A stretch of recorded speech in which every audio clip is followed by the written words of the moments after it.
I said, wait a minute, how can China be an enemy to Europe? I mean, China is far away. I mean, China an enemy? China is going to send aeroplanes and aircraft carriers and fire missiles at Europe? It's not going to happen. China threatens American dominance, that's for sure. And you cannot base your future on one outcome or the other. The future must be based upon either possibility, and therefore a diversification of risk. China is rising. For how long will China rise? For the next 20 years, yes. Beyond that, who knows? So again, anticipate different possibilities and place your bets accordingly. Never pile all your chips on one number. Try not to be in a room alone with somebody who's much bigger than you. That's a bit dangerous. So always go to an open space where there are big guys all around. Then it's okay. Then you can be yourself. So our international diplomacy is based upon inclusiveness and friendship with all the major powers. The problem with governance, to reduce it to a struggle between autocracy and democracy, to me is childish. Because democracies can be captured by vested interests, the voting system manipulated, and the income inequality getting worse. And this is a poker game. Because the Chinese know they're getting stronger, so they don't want the US to miscalculate. So in a poker game, you show some cards. Of course, the stronger cards are hidden. I don't think the Chinese are bluffing, so I think the stronger cards are hidden. In the Pentagon, you must have read, the pizza sales went up fourfold, Papa Joe and Dominic, because all those working in the Pentagon were busily watching, counting weapons, looking at who's who and what's what. Because China was sending a signal. 我们刚刚听到的是2025年9月，新加坡前外交部长杨荣文在克罗地亚顶尖商学院的一场对话片段。在今天这个西方世界充满迷茫与焦虑的时刻，或许是时候让日渐没落而又自大的欧洲学一学来自东方的亚洲智慧了。在接下来的内容中，你将听到这位在政治、外交和国际商业领域拥有数十年经验的资深战略家，如何以独特的全球枢纽视角为我们解读当今世界最受关注的议题。他将剖析欧洲面对中国时那种敌人和威胁的论调，究竟是源于现实，还是源于自身衰落的心理不适。他将揭示一场在西方看来充满火药味的阅兵，其背后真正想要传递的大国博弈信号是什么。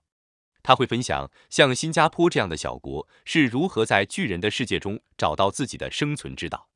同时，他还会提出一个发人深省的观点：我们今天用以评判不同政治体系的框架，是否已经过于简化，甚至有些幼稚？这是一场充满亚洲智慧的地缘政治洞察分享。让我们继续看下去。Europe is currently in the midst of defining its future process, future relationship with China. If I were to ask you a very simple question, and there's a lot of fear associated with it in various European industries, whether it's the car industries of Germany that are certainly looking at the very competitive, innovative Chinese EV companies. They're looking at Chinese EV cars popping up on the streets of European cities, and they're very uncomfortable about that. So there's a lot of, as I said, fear. Usually they would say, the typical European word would be Chinese overcapacity. What do you think China wants in this relationship?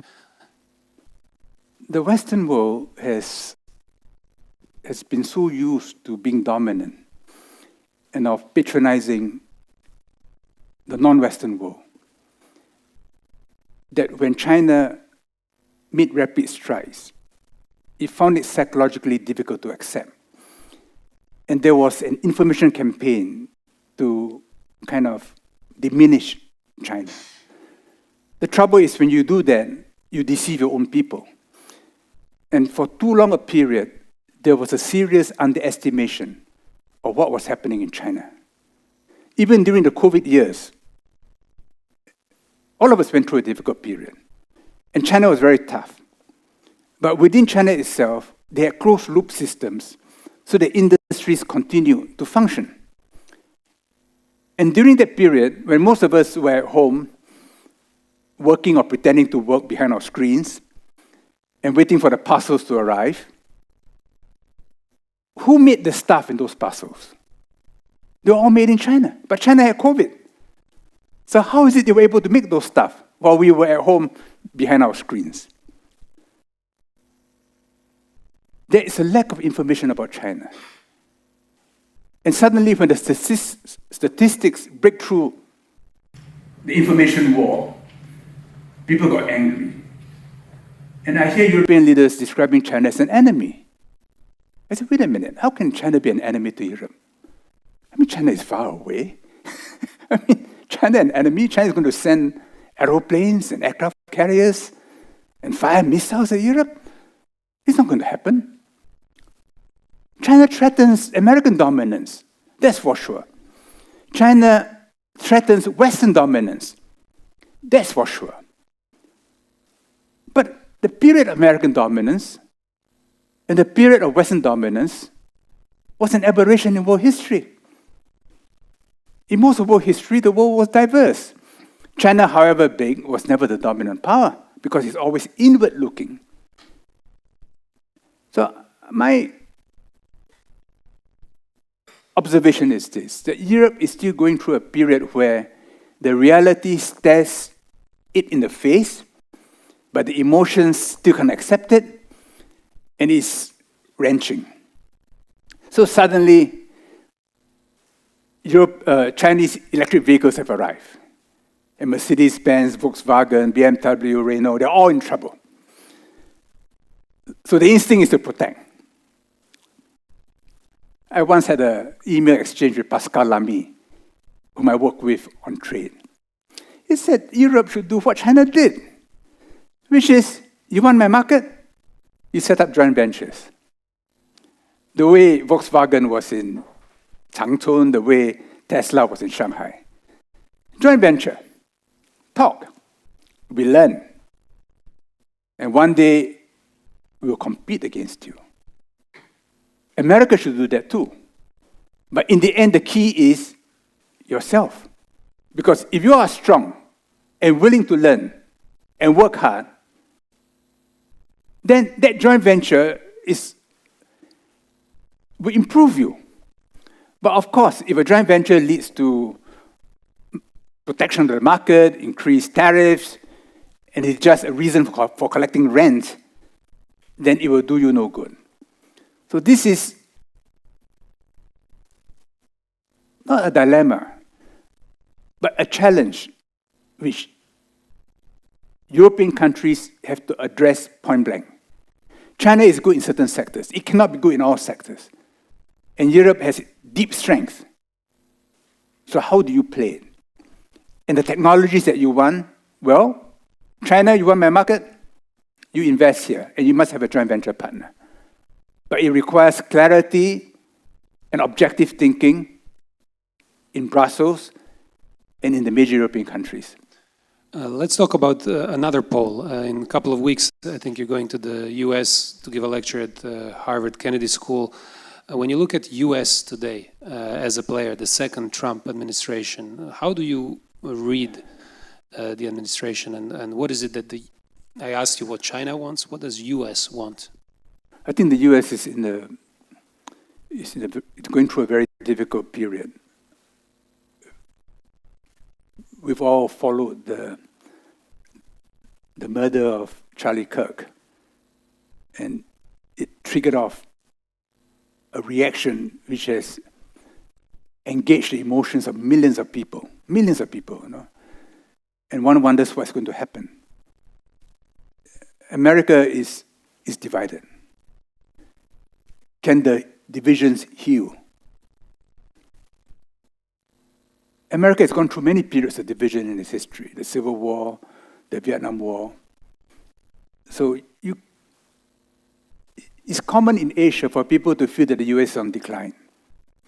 But those of us who have live in the US know that the country has an enormous capacity to renew itself and to surprise us. It may be on the decline, but it may not be on the decline. It may be able to recover. We don't know. And you cannot base your future on one outcome or the other.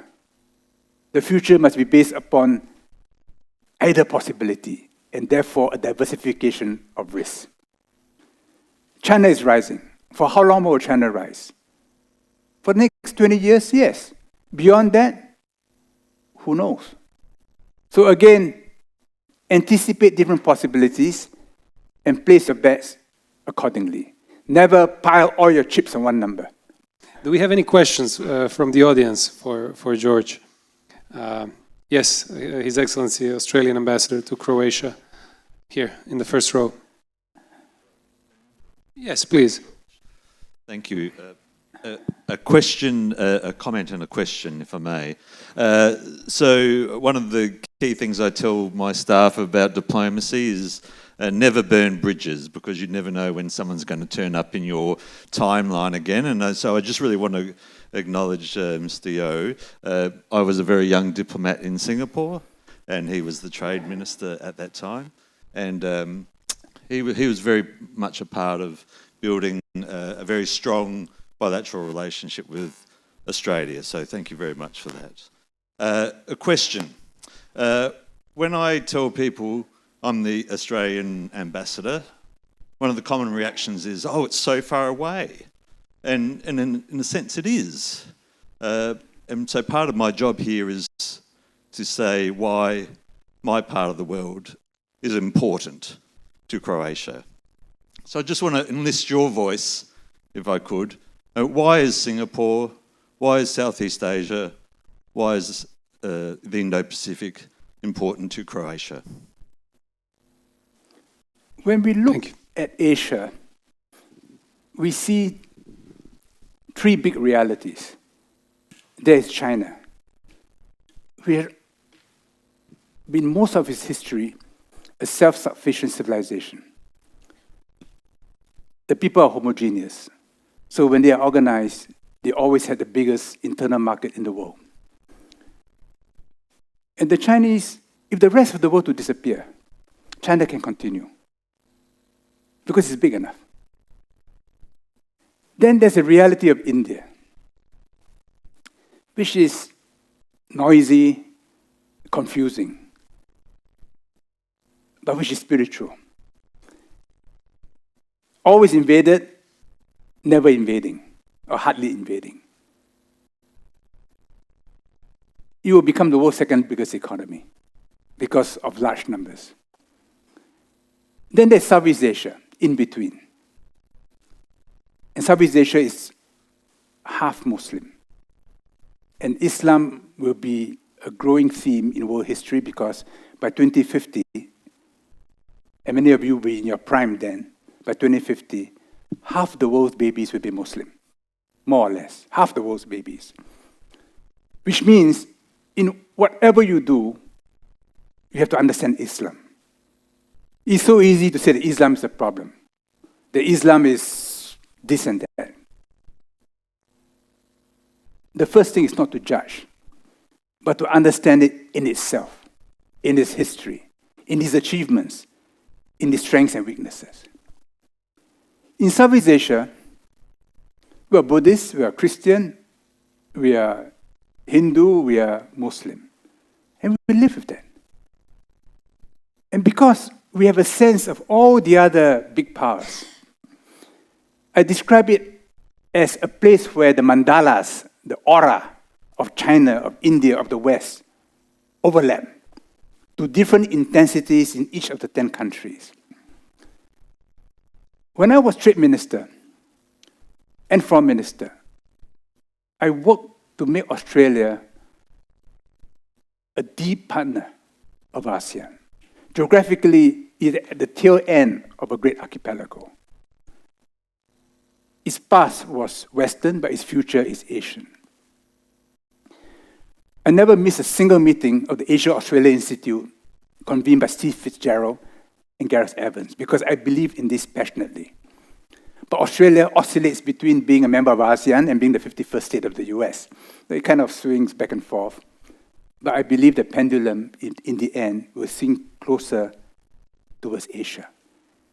And from that perspective, ASEAN and Australia, which means that whole string of peninsulas and archipelago leading all the way to Antarctica, this will be a very important region in the world, which threatens nobody, but which incorporates everybody. And therefore, in some way, shining a light into the future. That's how I would describe our joint destiny. Maybe one question for me, and then again back to the audience. But recently, it was just very recent, maybe last week, there was a big parade in Beijing on the occasion of 80 years of end of the Sino-Japanese War. From Europe, I think only a couple of leaders were present there. President Vučić of Serbia and Fico from Slovakia. It seemed. What is your? I mean, how do you read that event? What was the message behind the so meticulously planned and executed parade? No, in Chinese culture, ritual is important. When China was unified 2,000 years ago, the first emperor ruled by law. It was so tough. People were killed, tortured, and when he died, his son could not hold the empire together. It was too tough. So the next dynasty, the Han dynasty, which was contemporaneous with Rome, the Republic and the empire, they adopted protocol, ritual, Li, as a basis of organizing large numbers. How you deal with one another, the titles, positioning. Today, if you go to China, before an official photograph, you don't just stand where you wish. You stand where you're supposed to stand. Because that photograph will be studied by hundreds of millions of people as to who is standing where and what is his position. This is how China has been governed. So big parades are part of the way China governs a vast realm. That Chinese soldiers could march with such astonishing precision is no indication of fighting ability. When I was in the armed forces, I trained with the US Army. I visited Israel many times. The Israelis and Americans can't march for nuts, but they can fight. So there's no guarantee that because the Chinese march well, they can fight. What is interesting is not the ritual, which you must expect in China. What's interesting is in the weapons they were displaying, especially the new ones. And this is a poker game. Because the Chinese know they're getting stronger, so they don't want the US to miscalculate. So in a poker game, you show some cards. Of course, the stronger cards are hidden. I don't think the Chinese are bluffing, so I think the stronger cards are hidden. In the Pentagon, you must have read, the pizza sales went up fourfold, Papa Joe and Dominic, because all those working in the Pentagon were busily watching, counting weapons, looking at who's who and what's what. Because China was sending a signal. And what's the signal they want to send? You may have secret weapons. I have secret weapons. But these are the cards I open to you. So think carefully before you push me too hard, because you may regret it. I don't want it, because it's lose-lose. But think carefully.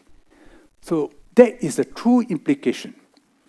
And then the participation of Putin, who's always been a favorite at these Chinese parades. I attended the same parade 10 years ago. I was a member of the Hong Kong delegation as an advisor to the Hong Kong chief executive. You wake up early in the morning, security check, it's so tedious. You are frisked, then you enter the space hours in advance. The sun was beating mercilessly. But you enjoy the parade. So when I watch it on television this time, I say, well, it's more or less the same parade. But okay, this is China. But what are they telling the Americans? It's better we don't fight. Because if we fight, you may not win. I may not win. It'll be lose-lose. The world will lose. That is the real meaning of that parade. And to reinforce it, you have Putin, Kim Jong-un, who came by train. Because in this multipolar world, the Western blockade of North Korea and Iran is broken. It's broken. Then a further remove, which most news agencies clip out because they only show you Trump, show you Xi Jinping, Putin, and Kim Jong-un.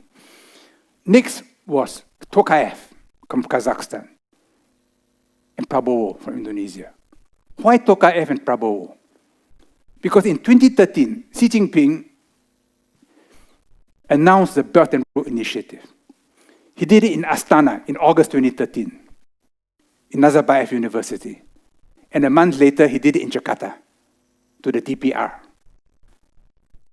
This Belt and Road is a huge initiative. It's not a plan. It is a phase of history where China's economy will power the development of hundreds of millions of people.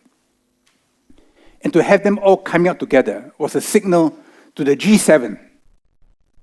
Please do not, in your decision-making, think that you are the sole master of the universe.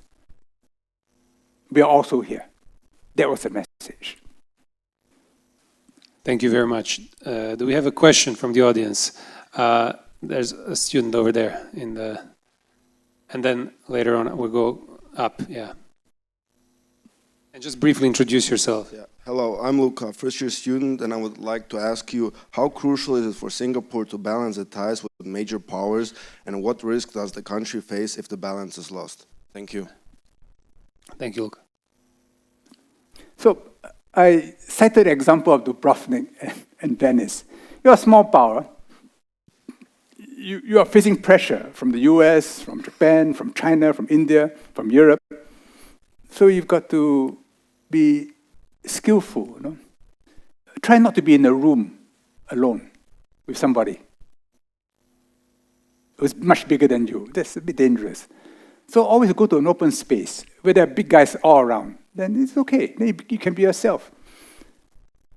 So our international diplomacy is based upon inclusiveness and friendship with all the major powers.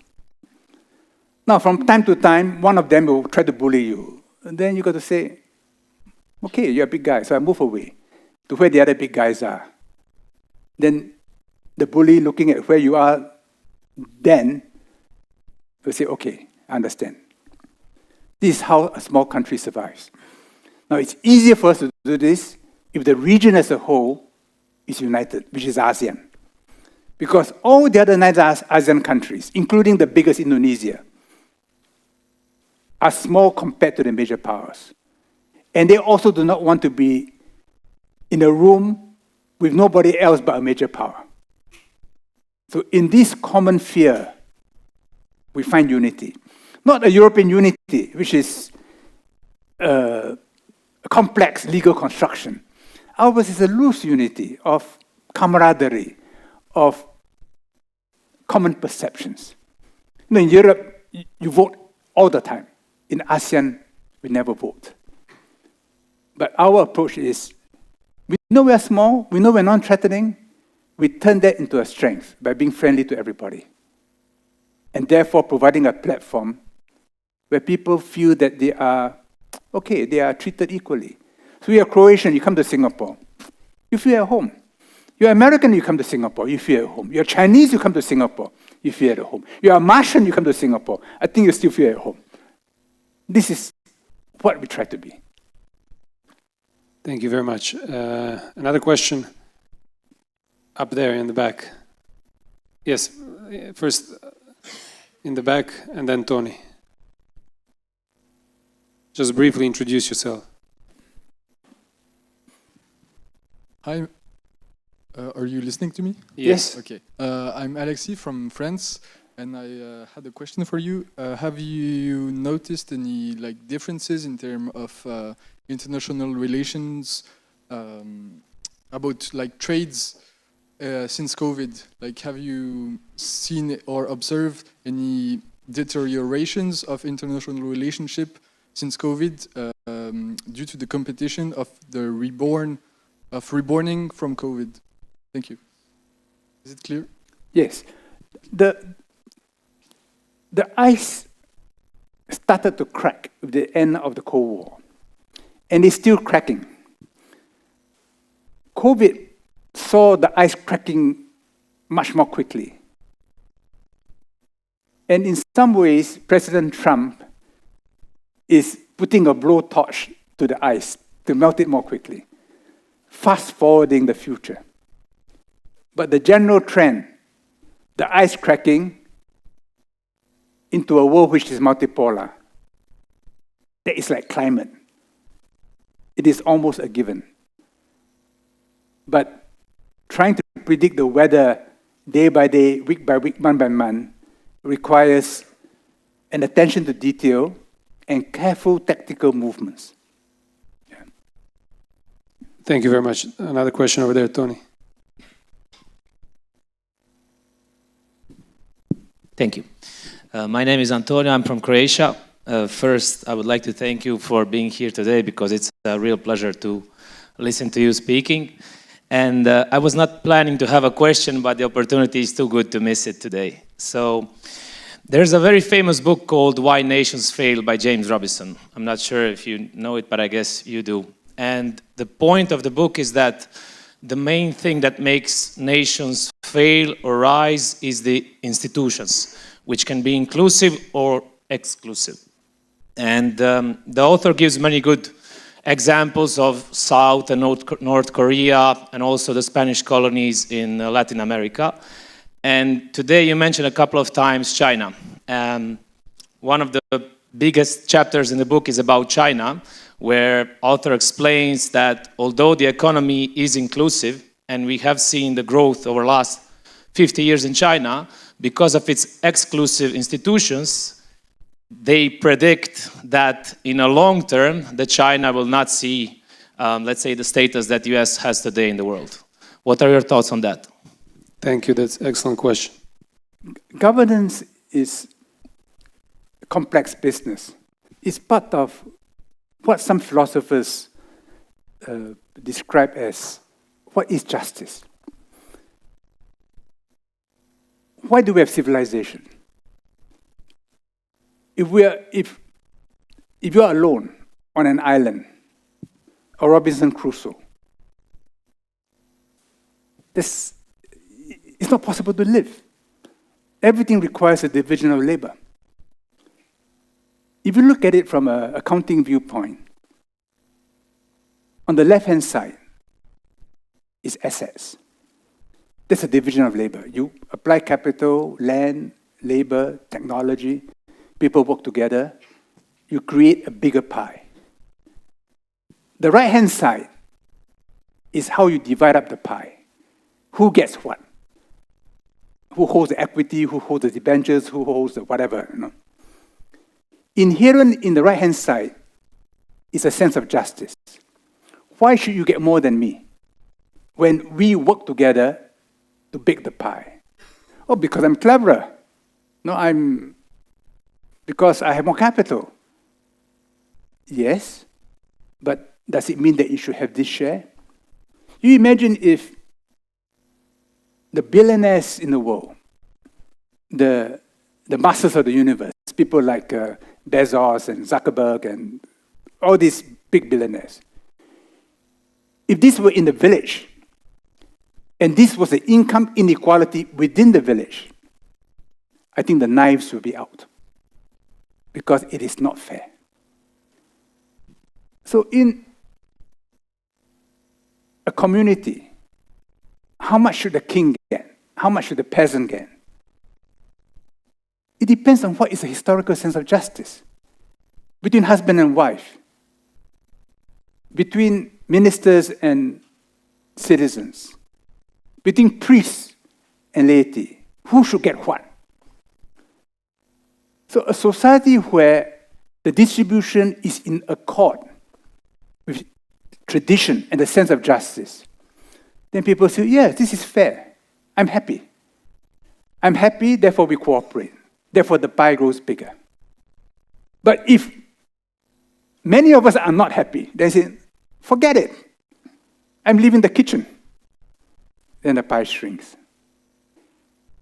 In other words, what is right for a society depends a lot on its history, its culture, its value system.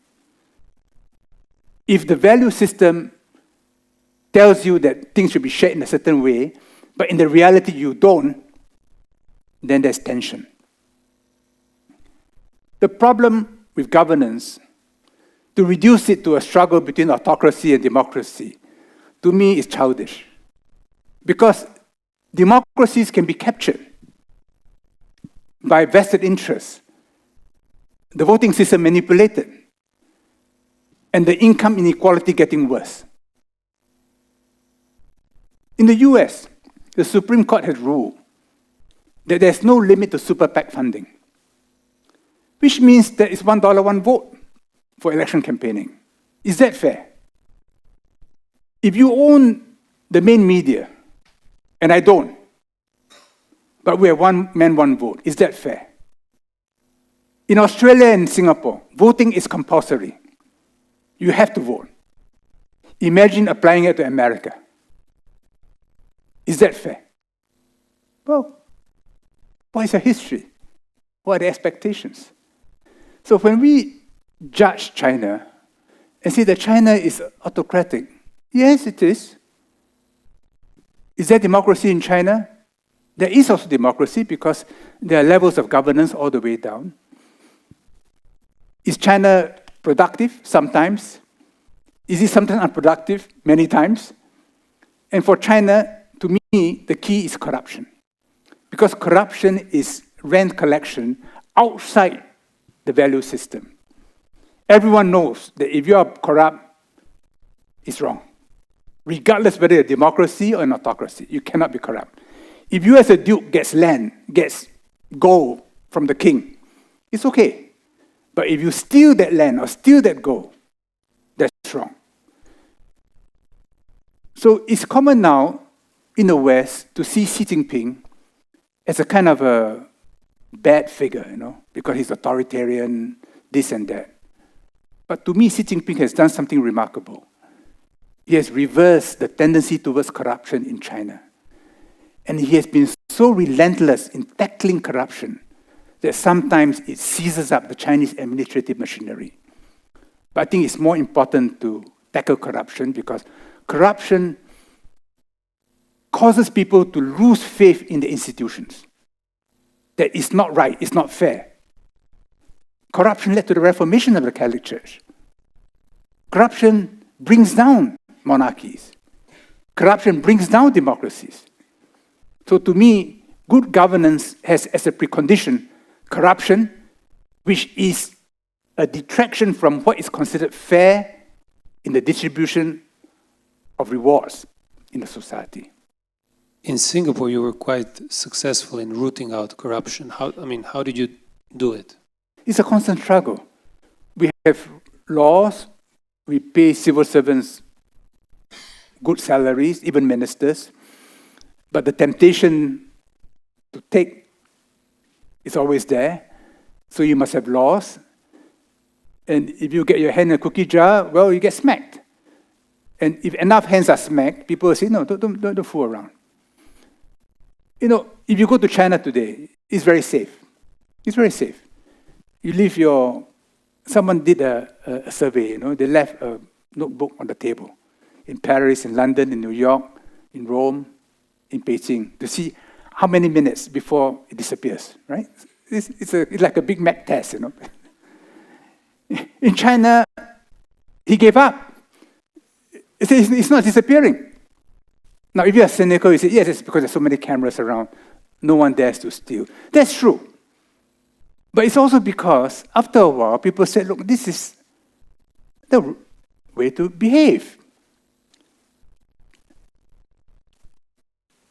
The state of public toilets is always interesting.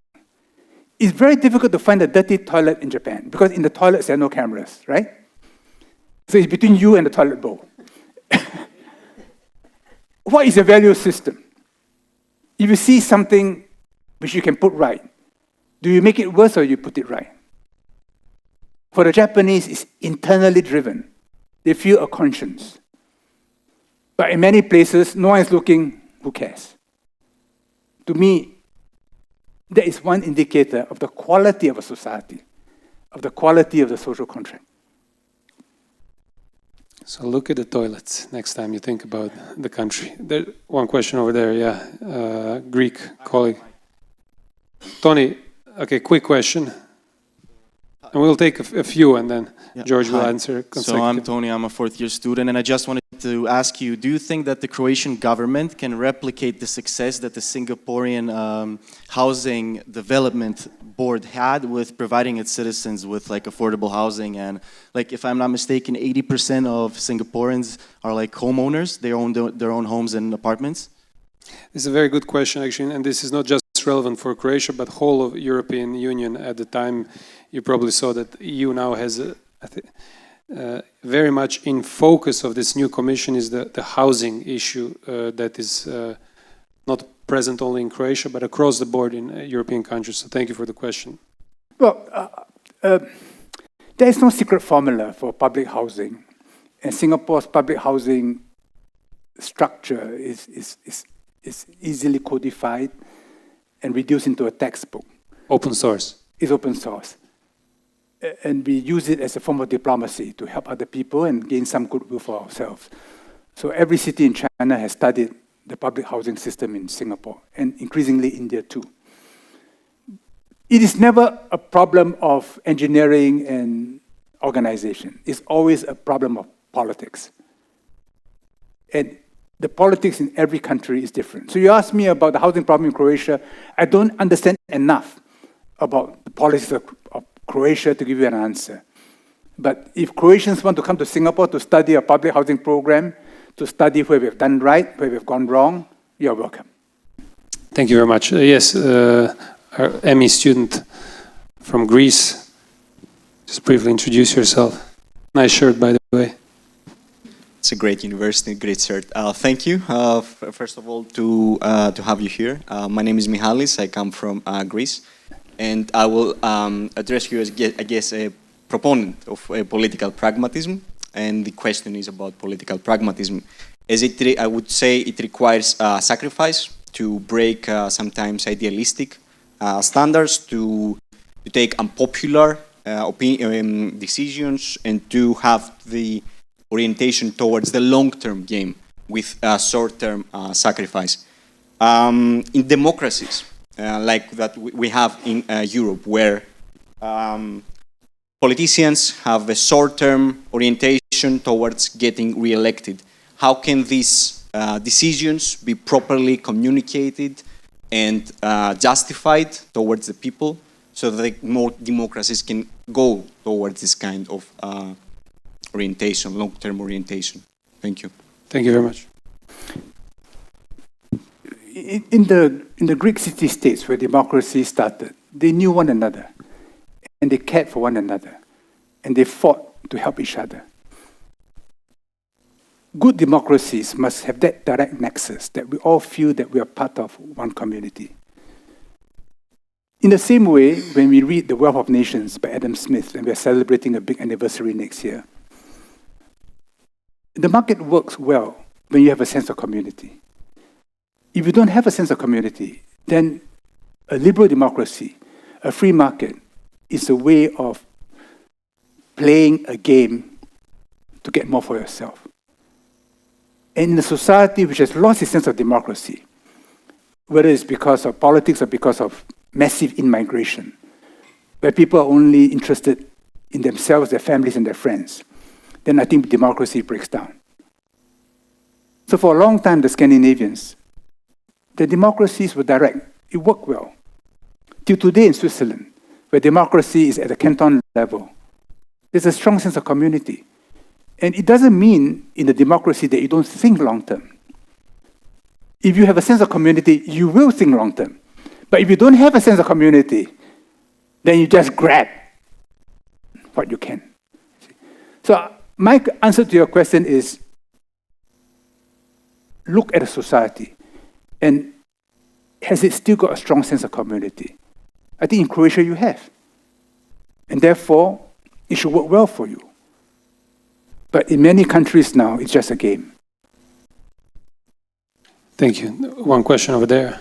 Mr. George, very pleased to meet you. My name is Alexandre Lenfers. I'm from Brazil. I would like to ask you, how do you see the recent uprising of BRICS and the tentative of de-dollarization of the world, and how do you think the world will respond to that?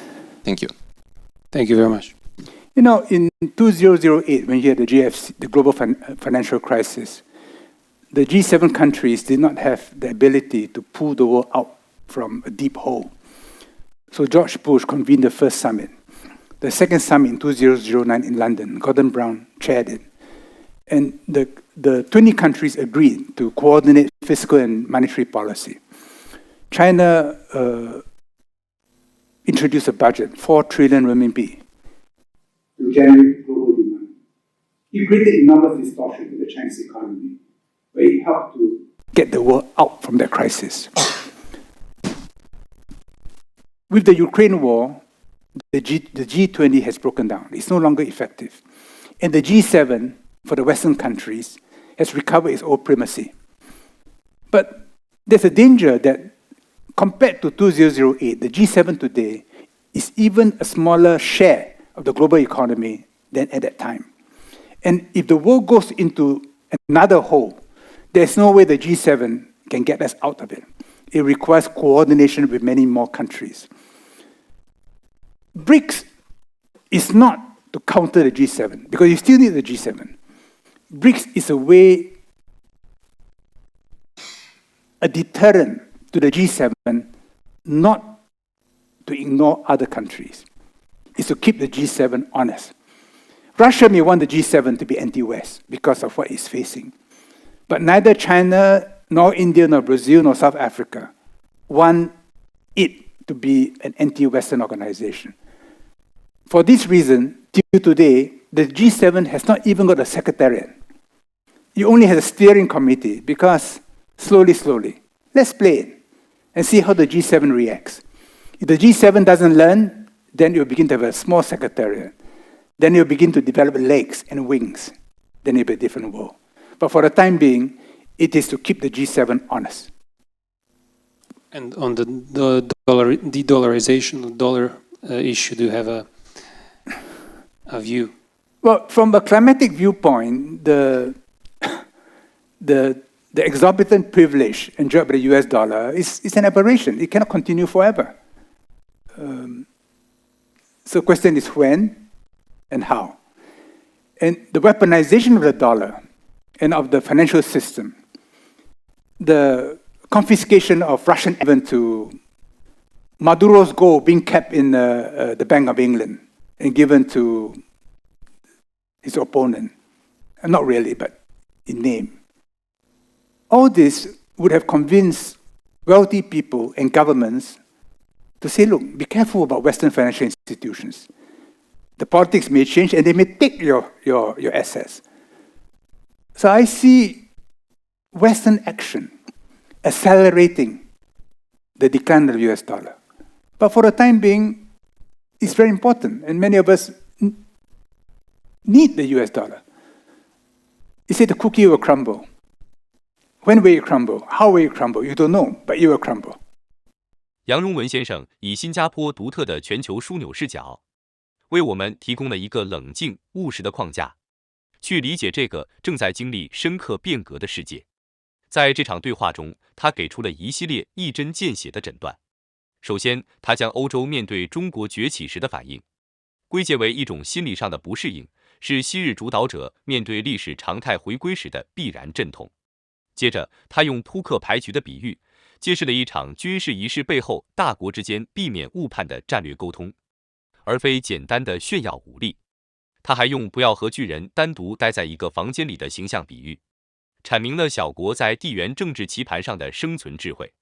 最后，他毫不客气地指出，用民主对抗威权的简单标签来理解世界，是一种幼稚的做法，并挑战了我们惯用的以西方为中心的评判标准。这场对话的真正价值在于它提醒我们，跳出西方主流叙事的框架去看世界是多么重要。它也留给我们几个值得继续探讨的问题，比如，面对一个日益复杂的世界，傲慢的西方是否应该放下身段，开始倾听那些来自十字路口的更务实也更客观的声音？再比如，将复杂的治理问题简单粗暴地归结为民主对抗威权的叙事，是否正如杨荣文所说，是一种幼稚且极具误导性的思维陷阱？以及当西方主流媒体充斥着偏见与抹黑时，我们去主动发掘和传播这些理性的亚洲智慧，对于打破信息茧房、构建一个更平衡的认知有多重要？如果你认为本期视频对你有价值，请点赞、分享、评论并订阅我们的频道。感谢您的收看。